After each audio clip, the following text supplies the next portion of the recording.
Baghdad میں ایک بزرگ تھے تو درزیوں کا کام کرتے تھے. اللہ کے نبی حضرت ادریس علیہ السلام بھی درزیوں کا کام کرتے تھے. خوش ہوئے نا بات سن کے؟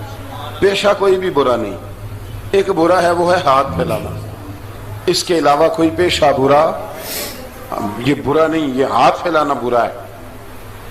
حضرت شیخ محمد بن حسن کہتے ہیں کہ وہ بزرگ جو تھے نا، امام غزالی نے لکھا ہے، وہ درزیوں کا کام کرتے تھے تو اس زمانے میں نا کھوٹا سکہ بھی کبھی کبھی آ جاتا تھا. کھوٹا سکہ پرانے لوگوں کو تو پتا ہوگا، چلو نوجوانوں کو بتا دیتا ہوں. چاندی کے سکے ہوتے تھے تو اوپر سے جب وہ گھس جاتا تھا نا نمبر، تو اس کو کہتے تھے اب کھوٹا ہو گیا. کیوں جی بزرگوں ایسے ہی ہے، وہ گھس جاتا تھا تو کہتے تھے سکہ، تو وہ چلتا نہیں تھا کہیں بھی. تو وہ بابا جی کی دکان مشہور ہو گئی تھی کہ وہاں کھوٹے سکے بھی چل جاتے، لوگ دے آتے تھے کھوٹے سکے. بہت سارے لوگ دے دیتے، بابا جی چپ کر کے قبول کر لیتے. مشہور ہو گیا، جو بھی جاتا کھوٹے سکے دے آتا، بابا جی قبول کر لیتے. پھر شام کو نہ گھوڑے پہ بیٹھ کے جاتے اور دریا میں بہا. ایک دن کچھ بندے کھوٹے سکے لے کے آ گئے تو بابا جی ابھی مصلے پہ تھے، نماز پڑھ رہے تھے، تو بیٹے نے کپڑے دیے تو کھوٹے سکے وصول کی. تو وہ کھوٹے سکے دینے والا شخص کھوٹے سکے دے رہا تھا تو وہ بچہ کہنے لگا تم نے بڑی عرصہ بیوقوف بنایا میرے ابا کو، کھوٹے سکے دے لے جاؤ. کہنے لگا تمہیں واقعی نہیں پتا چلتا کھوٹے ہیں؟ کہا ابا جی کا نہیں مجھے پتا، پر مجھے تو پتا ہے نا، اور میرا ابا شام کو کھول کے دیکھتا ہے تو پھر جو کھوٹے کھوٹے ہوتے ہیں انہیں دریا میں بہا کے آتا ہے، لے جاؤ اپنے. اتنی دیر میں بزرگ نماز سے فارغ ہوئے، کہنے لگے نہیں نہیں بیٹے رکھ لے، کھوٹے ہی رکھ لے. سننا بات. کہا جناب کیوں؟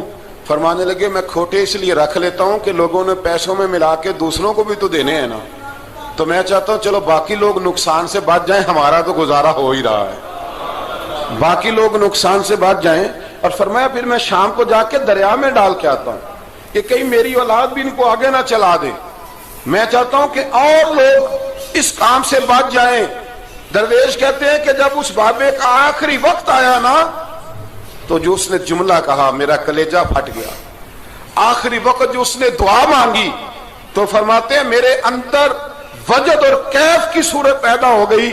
فرماتے ہیں ان بزرگوں نے اپنے آخری وقت دعا مانگی، اے اللہ میں نے ساری زندگی کھوٹے سکے قبول کیے تاکہ تیرے بندے شر سے بچ جائیں، تو یا اللہ تو بھی اس کھوٹے سکے کو قبول فرما لے. اللہ میں نے کھوٹے سکے قبول کیے، کھوٹے، تاکہ تیرے بندے تکلیف سے بچ جائیں، تو مالک میں بھی کھوٹا ہی ہوں، اللہ تو بھی اس کھوٹے کو قبول فرما لے. اور یہ دعا مانگ کے نا تو کبھی روتے کبھی ہنستے. لوگوں نے کہا کیا ہوا؟ کہتے ہیں لگتا ہے رب نے کھوٹا سکہ قبول فرما لیا، لگتا ہے کہ اللہ نے کھوٹا سکہ قبول. لوگوں کو تکلیف سے بچائیں. ہمارا وجود یارو مطلب کیا ہو جائے گا 2 منٹ کے لیے سمجھ لیں کیا ہو جائے. یعنی اگر آپ بڑے غصے سے باہر آئے اور پاپڑ بیچنے والے پہ آپ نے غصہ نکال لیا سارا، میں رات کی ڈیوٹی کر کے آیا ہوں تھکا ہوا ہوں اور تو پاپڑ بیچنے آ گیا، تم لوگ بڑے نالائق ہو بدتمیز ہو، آپ نے یہ سخت جملے کہہ دیے، چپ کر کے وہ آدمی معذرت کر کے گزر گیا، وہ تو سارا دن پریشان رہے گا نا کہ میری غریبی کا مذاق اڑا ہے. مطلب ہو کیا گیا، ہوا کیا اگر اس نے کوئی بات کر لی.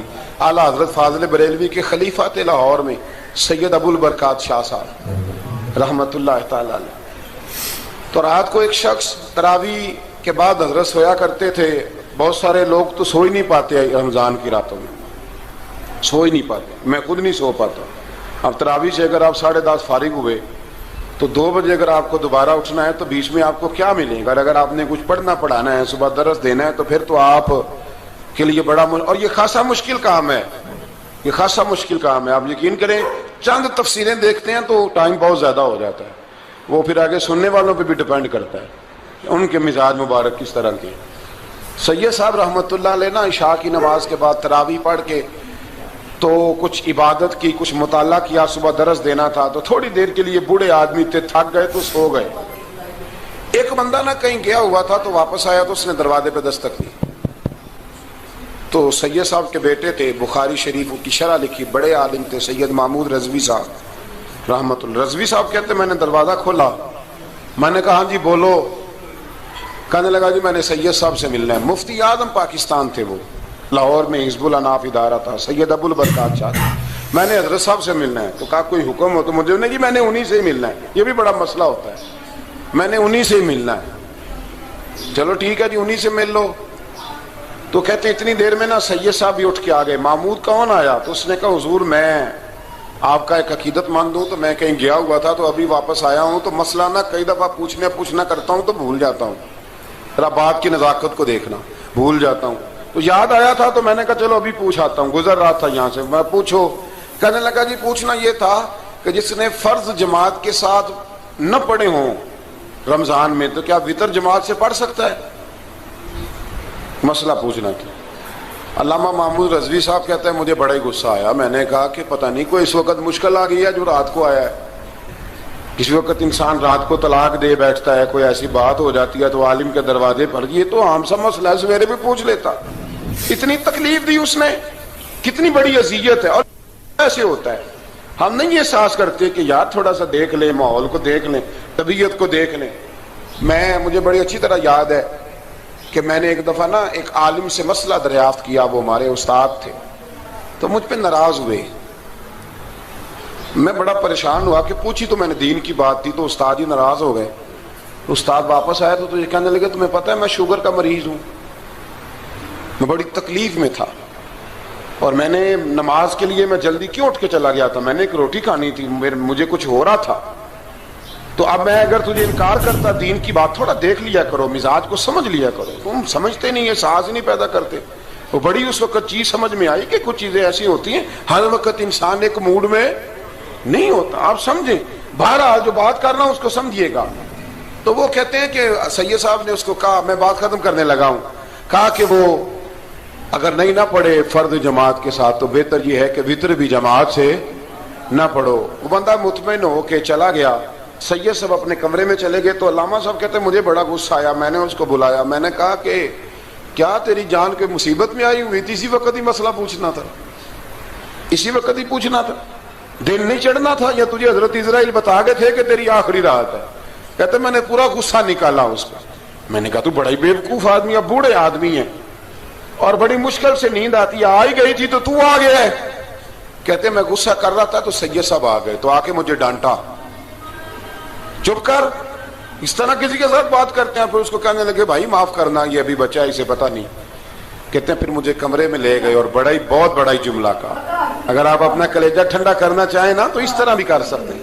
بہت بڑا جملہ کہا, کہنے لگے معبود مسئلہ تو میں نے بتایا, تمہیں کیا تکلیف ہوئی؟ اور پھر فرمانے لگے شکر کرو اللہ کا, اس دور میں بھی کوئی دین کی بات پوچھتا ہے. شکر کرو اللہ کا, اس دور میں بھی کوئی دین کی بات پوچھتا ہے. شکر کرو اللہ کا, کوئی دین کی بات پوچھتا ہے, ورنہ تو لوگ پوچھتے ہی نہیں.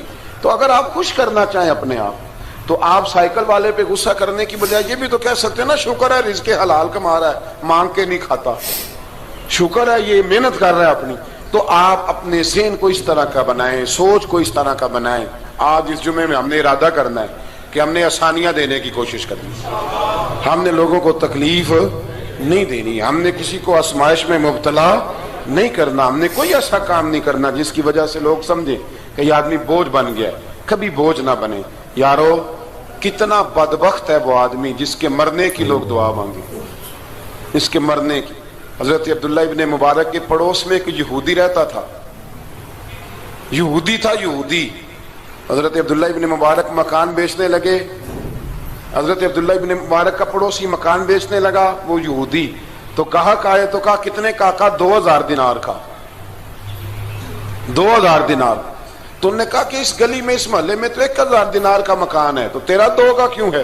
کہنے لگے 1000 میرے مکان کا اور 1000 عبداللہ ابن مبارک کے پڑوسی ہونے کا, اس لیے کہ اتنا شاندار پڑوسی تمہیں کبھی نہیں ملے گا جس کی ہم نے کبھی آواز ہی نہیں سنی. 1000 روپیہ لوں گا ان کے پڑوس میں جگہ دینے کا, 1000.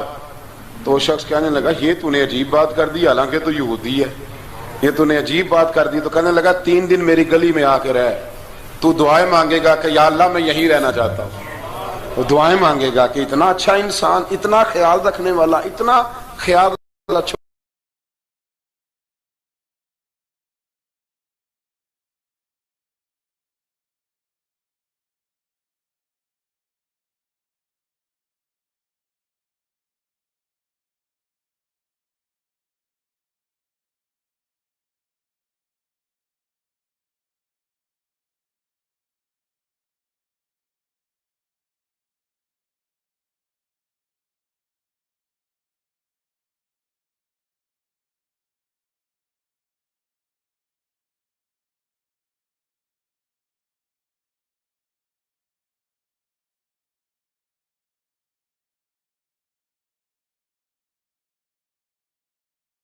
کریں, کسی سے پیار کریں. اور یارو چھوڑو مزدور بن جاتے ہیں. شیخ سعدی کہا کرتے تھے جب سے مخدوم بناؤں نا لوگوں سے خدمت کرانے لگاؤں مزہ ہی نہیں آیا. مزہ تو تب آیا ہے کبھی نانی کی خدمت, کبھی دادی کی خدمت, کبھی ابا کی خدمت, کبھی اس کی خدمت. کہتے ہیں وقت گزرا تو پھر استادوں کی خدمت, پھر اللہ نے موقع دیا تو پھر پیروں کی خدمت. اور کہتے ہیں میرا تو دل کرتا ہے میں مریدوں کی بھی خدمت ہی کروں, میرا تو دل کرتا ہے میں شاگردوں کی بھی خدمت ہی کروں. کہتے ہیں جو مزہ خدمت میں آیا ہے وہ خدمت کرانے میں یہ مزہ بھی لینے کی کوشش کریں. آج نا مخدوم بڑے ہی بن گئے ہیں, مخدوم بڑے ہی بن گئے. کس کس کی بندہ خدمت کرے؟ تو اس طرح کریں, کچھ خادم بھی تو پیدا ہونے چاہیے نا, کچھ خادم بھی پیدا ہونے چاہیے. مہمان خصوصی بڑے ہو گئے, کوشش ہونی چاہیے کچھ عام سے بھی مہمان بنے, عام سے بھی, جو خاص مہمان نہ ہو, جن کا ارادہ ہو کہ نہیں ہم نے پیار ہی بانٹنا ہے. دے کے حضور آکھن منگتے دی خیر ہووے, دے کے حضور آکھن منگتے دی خیر ہووے. منگتا کبے سخی دے, منگتا کبے سخی دے, بوہے دی خیر ہووے. دے کے حضور آکھن منگتے دی خیر ہووے, دے کے حضور آکھن. اور جنت بڑی جگہ لگیا جڑی جگہ تے, جنت بڑی جگہ